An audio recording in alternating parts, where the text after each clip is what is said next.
2 తారీఖు నాడు మరొక 6,000 పైచిలకు ప్రభుత్వ ఉద్యోగాలు భర్తీ చేయబోతున్నాము.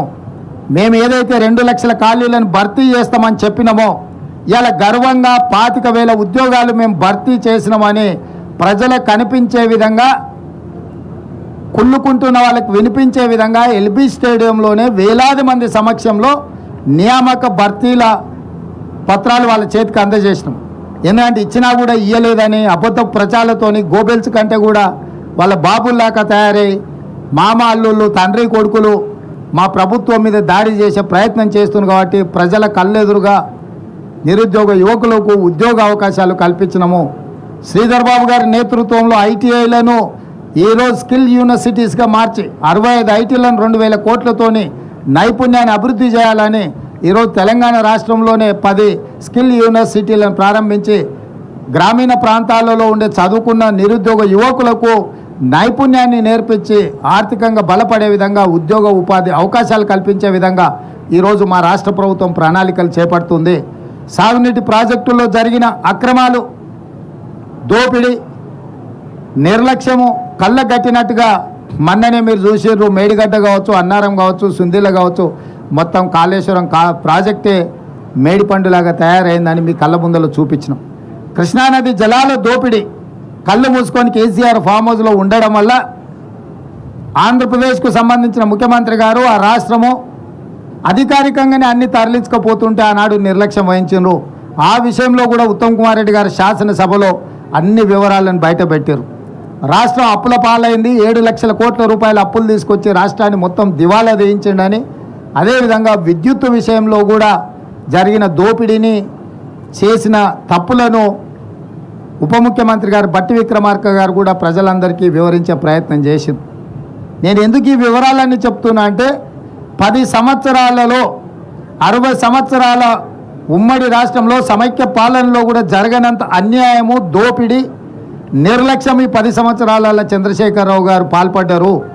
ఆ వివరాలన్నింటినీ ప్రజలకు మేము పూర్తిగా వివరించినాం. ఈ 10 సంవత్సరాలు ఆయన దోపిడీ చేస్తున్నప్పుడు పిల్లి కళ్ళు మూసుకొని పాలు తాగింది అన్నట్టుగా మోడీ గారు కూడా ఒక్కరోజు కూడా కేసీఆర్ని నిలువరించే ప్రయత్నం చేయలే. ఈరోజు బీజేపీ వాళ్ళు అంటున్నారు మాకు సిబిఐకి మేము తెలుస్తామని. 10 సంవత్సరాలు మీరే ఉన్నారు కదా, సిబిఐ మీదే, ఈడీ మీదే, ఇన్కమ్ ట్యాక్స్ మీదే. సింగిల్ కేసు అయినా కేసీఆర్ కుటుంబానికి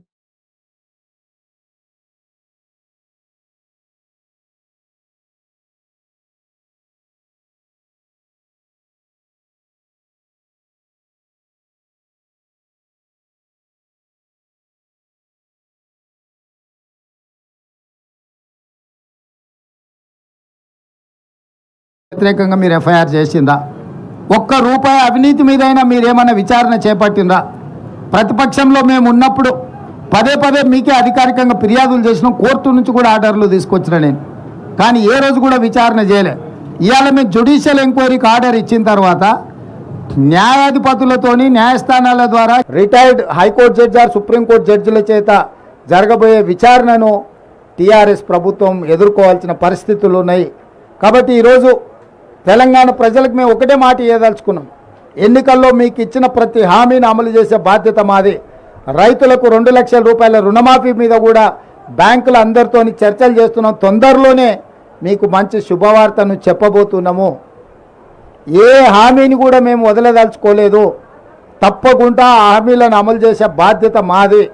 ఈరోజు మీరు అందరూ చూస్తారు, గతంలో ప్రతి పోస్టింగ్కు నగదు ఇస్తే తప్ప, నగదు బదిలీ చేస్తే తప్ప ప్రభుత్వ ఉద్యోగులకు పోస్టింగ్లు వచ్చేటివి కావు. ఇవాళ పారదర్శకంగా ఎవరైతే ప్రజలకు సేవలు అందిస్తారో వాళ్ళని గుర్తించి ఎక్కడ ఉన్నా కూడా సామాజిక న్యాయంతో పాటు అర్హులైన అధికారులకు అందరికీ పోస్టింగ్లు ఇచ్చినాం. ఇవాళ మీరు పోలీస్ డిపార్ట్మెంట్ కానీ, రెవెన్యూ డిపార్ట్మెంట్ కానీ, ఏ డిపార్ట్మెంట్ అయినా తీసుకోండి, ప్రభుత్వ ఉద్యోగులను అడగండి. కాంగ్రెస్ అధికారంలోకి వచ్చిన తర్వాత ప్రభుత్వ ఉద్యోగులకు న్యాయం జరిగిందా లేదా? గతంలో జీతం ఎప్పుడు వస్తుందో తెలియదు. నెల చివరి వరకు కూడా జీతాలు రాని పరిస్థితి ఉండే. మొదటి నెల 4 తారీఖు నాటి జీతం ఇచ్చినాం, 2వ నెల 1 తారీఖు నాడే జీతం ఇచ్చినాం. వాళ్ళే ఆశ్చర్యపోతున్నారు, మా జీతం 1 తారీఖు నాడు మా ఖాతాలో పడ్డదంటే ప్రభుత్వ ఉద్యోగులు. అంటే పరిపాలనను దారిలో పెట్టే ప్రయత్నం చేస్తున్నాము. ఇంకా చాలా చేయాల్సింది ఉంది. రాత్రి పగళ్ళు మేము కష్టపడుతున్నాము. మీరు చూడండి, ఇన్ని రోజుల్లో ఏ ఒక్క రోజైనా, 1 గంట అయినా నేను కానీ మా మంత్రులు కానీ ఎక్కడైనా సెలవు తీసుకున్నామా?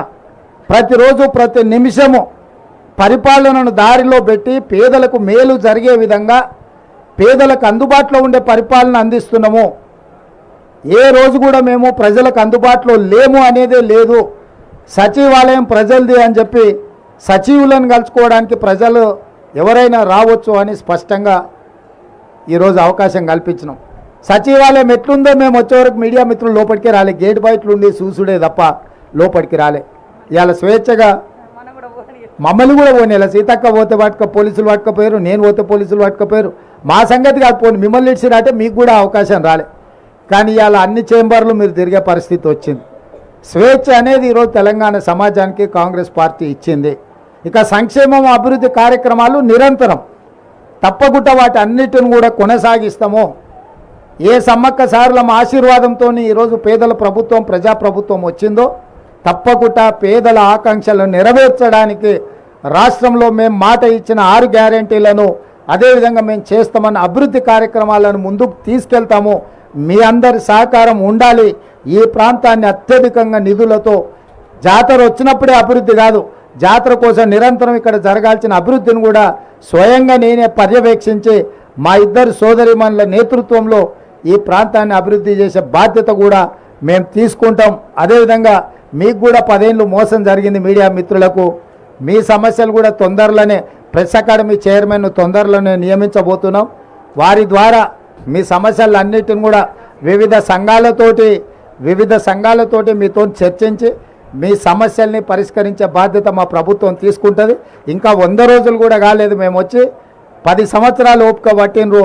తొందరలోనే మీ సమస్యల్ని పరిష్కరించే బాధ్యత మేము తీసుకుంటాం. ఈ ప్రభుత్వం మీది, దీన్ని కాపాడుకునే బాధ్యత కూడా మీదే. తేవడంతోనే మీ బాధ్యత తీరలే, కుట్రలను కుతంత్రాలను తిప్పికొట్టడానికి కూడా మీ సహకారం ఉండాలి.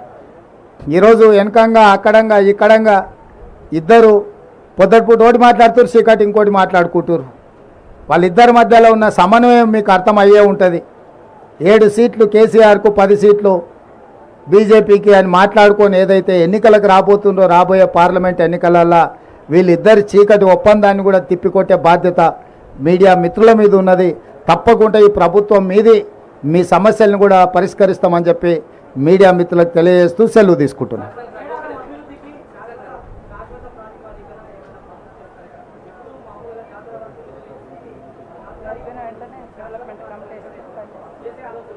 తప్పకుండా జాతర అయిపోయిన తర్వాత డెవలప్మెంట్ కోసం మంత్రులతో ఒక కమిటీ వేసి శాశ్వతంగా ఇక్కడ ఏమేమి వసతులు కల్పించాలి, ప్రభుత్వం ఏం నిర్ణయాలు తీసుకోవాలో వాటన్నిటినీ ఆ కమిటీ సూచనల మేరకు ప్రభుత్వం నిధులు కేటాయించి అభివృద్ధి చేయడం జరుగుతుంది.